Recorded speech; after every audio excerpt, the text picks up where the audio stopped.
this, at YES to come out to share your idea. But I have a different spin to it, and I was inspired by Ethan. I realized that it's never about the opportunity, because opportunities are always there. The question is, when an opportunity comes knocking on your door, are you ready? For example, today's opportunity where you're supposed to sell your idea, this is the golden moment, and the question is, have you fully milked that moment? You never know, guys. The next moment you might meet a girl from another college, and who knows, you're going to marry her in 20 years' time. And have you left a great impression?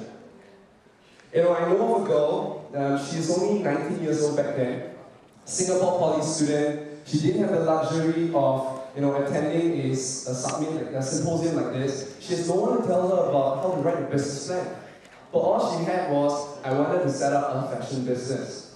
And within 2 months, she worked part-time in another fashion company, and she was able to raise in 7 weeks, $150,000.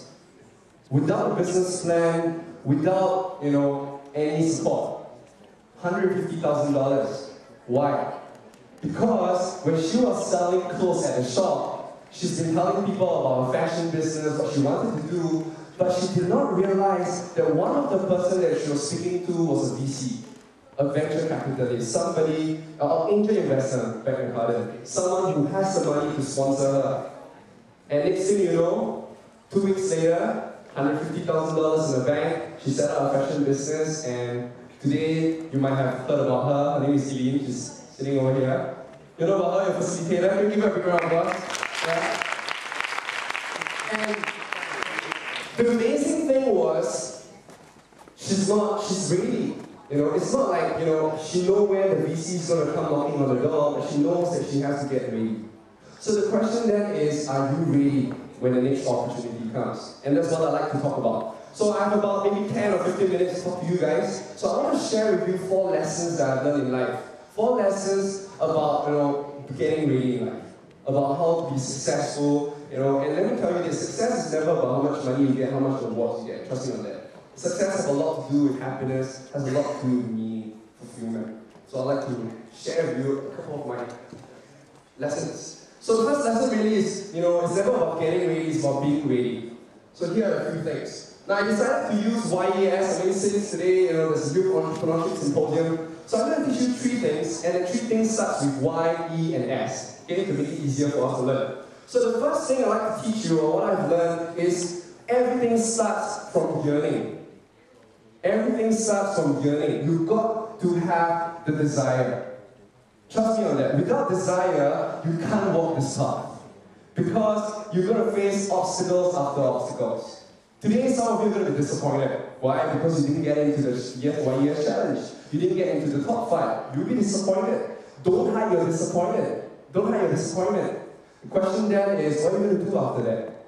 And very quickly, let me introduce the guys to this wall. You know this wall? Yeah, the low wall. When you are in army, there's this thing called a standard obstacle course. It's a very scary thing to do. And one of the first stages is this wall that you have to climb. Now, it looks low, but it's about 1.5 of my height. So it's really high. Yeah?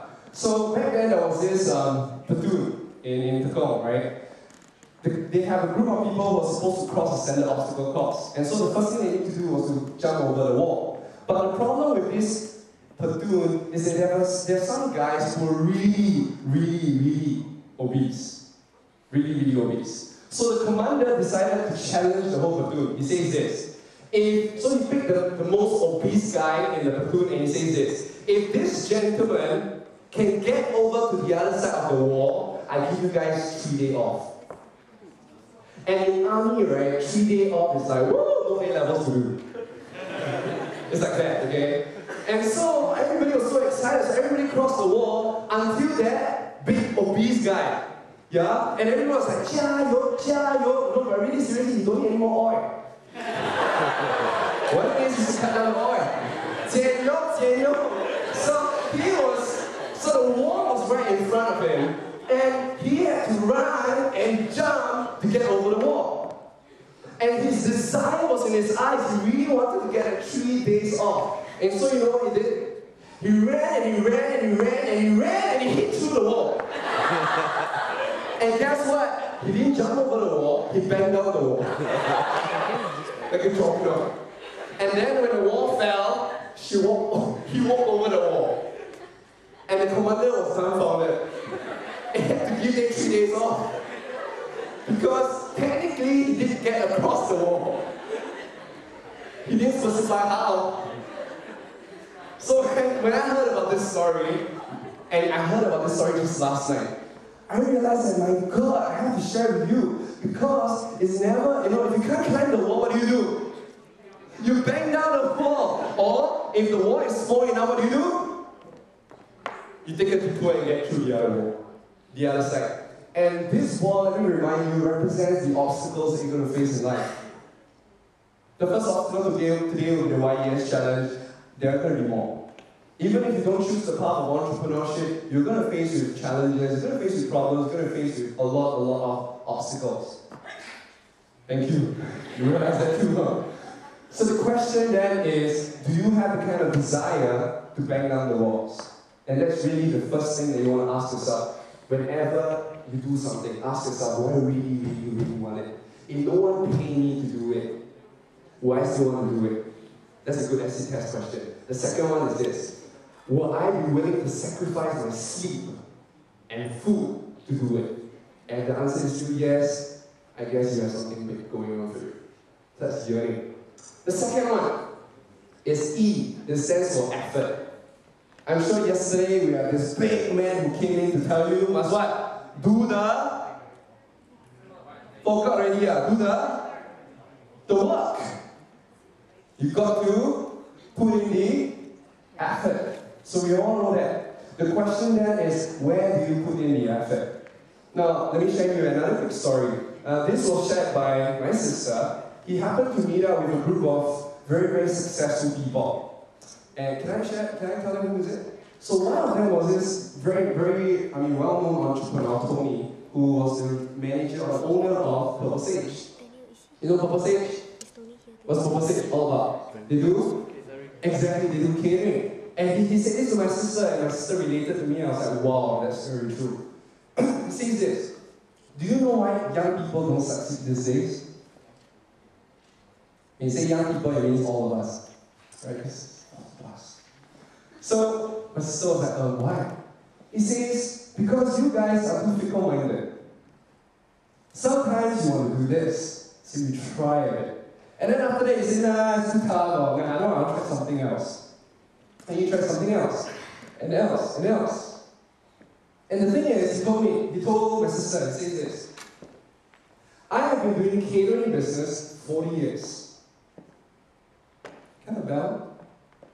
A bell. Okay, you do this for me.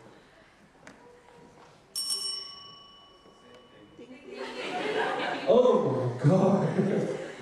Okay, why this? I want you to remember this thinking sound, okay? Because he says this. If this is a button, and the button says, press this until you succeed. Will you press it? And the question is, how long are you going to press until you succeed? So he was telling us that you young people, you want something, but you're too impatient. You don't wait. You don't keep doing the thing. The reason why I can be successful in Part5 was because I did it for 4 years. And so I realized that it's really about effort. And once I asked my mentor, what's the shortcut to success? You know what he says? Hard work. And after a while, I realized that, that makes a lot of sense. And let me show you a picture that I took. Do you know this animal? Young, which means what? A goat. How many of you here are born in the year of goat? How many of you are Capricorns? Oh, not bad. I do not know if it's true, okay, but they say that goats are very, very hardworking creatures. Not true, is it? Why you're female and poor, right? Alright, goats are very hardworking creatures, that's what they say. I didn't really believe in it until I was in Yellowstone. Yellowstone is in North Southeast, it's in the East Coast. You know, the national park? And me and my friend